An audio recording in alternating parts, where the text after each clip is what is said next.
How to create a KOHO account. For that, you'll have to go to your preferred browser. So once you're in your preferred browser, you'll have to search for web.koho.ca, and then first step from the eighth of the step is to go ahead and enter your email and then your password. So once you do that, you'll be directed towards the next page that reads tell us about yourself. So enter your first name, your last name, and your date of birth. So you can simply go ahead enter in the YY data format, so it would be 2005 12 so it could do it, and then go ahead press on next. So now enter your address, so press on any of the address that suggests, like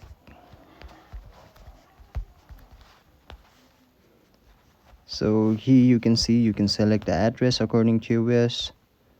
Yeah, once you find out your address,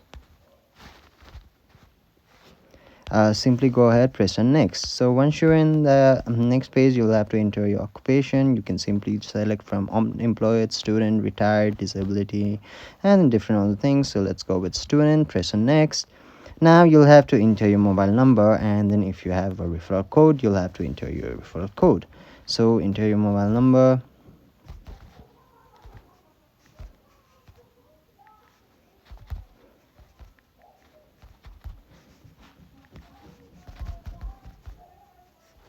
Now press on next. So once you press on next, they will send you a 6-digit code to your mobile number. So once you do that, you'll have to enter that number or the code that you have received, that is basically your OTP. So once you enter that, you'll be directed towards the page where you'll have to, of course, verify your ID using your verified ID, like your license, your passport, or your citizenship.